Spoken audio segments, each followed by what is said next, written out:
আপনি কিন্তু চাইলে আপনার নিকাবটা খুলে নিতে পারেন। আপনার কি কোনো সাহায্য দরকার? আচ্ছা, কথা বলতে প্রবলেম কি বলেন আমাকে।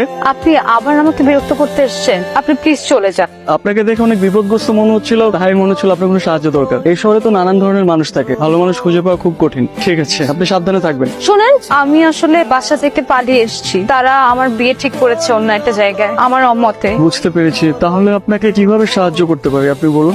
আপনি কি কয়েকদিনের জন্য আমার একটু থাকার ব্যবস্থা করে দিতে পারেন? আপনি একটু দেখেন না প্লিজ।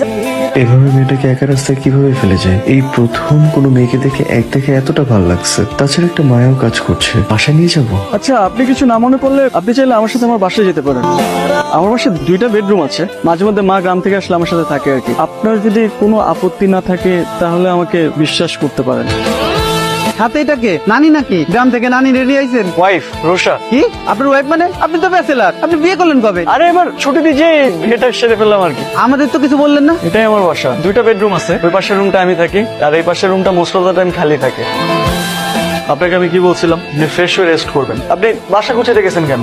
আমি একদম অগোছলো থাকতে পারি না। আচ্ছা, এখানে আমাদের দুপুরের খাবার, বাজার আর মেয়েদের কিছু ড্রেস আছে। আপনি পরে যে পছন্দ করে কিনে নিতে পারবেন, কোনো সমস্যা নেই। আপাতত এখান থেকে একটা পরে নেন। আপনি এত সকালে উঠে গেছেন? আপনি না কালকে বললেন যে আপনার অফিস আছে সকালে, সেই জন্য আপনার ব্রেকফাস্ট রেডি করে দিলাম। আসেন ব্রেকফাস্ট করে নেন।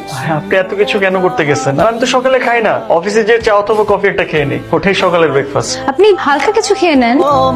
এটা কি? আপনার টিফিন বক্স। আমি তো অফিসে টিফিন বক্স নিয়ে যাই না। তো আপনি লাঞ্চ করবেন না? ধরেন আমি বাসার খাবার খেলাম, এখন বাসার খাবার যদি আমি অফিসে নিয়ে যাই, তারপর যদি আমার কলিগরা বলে যে বাসার খাবার কই থেকে আসলো, তখন আমি তাদেরকে কি বলবো?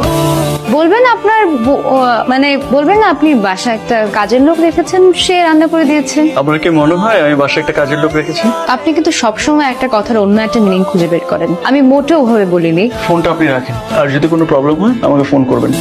মনটা কি বেশি খারাপ? লুকাচ্ছেন কেন? কিছু মানুষ মন খারাপ করলে তার চেহারা সেটা বোঝা যায়। আপনার প্রচন্ড মন খারাপ। মানুষের জীবনটা অনেক অদ্ভুত। আপনার জীবনে কখনো কখনো এমন কিছু ঘটনা ঘটবে, আপনি হয়তো সেগুলো কখনো কল্পনাও করতে পারেননি।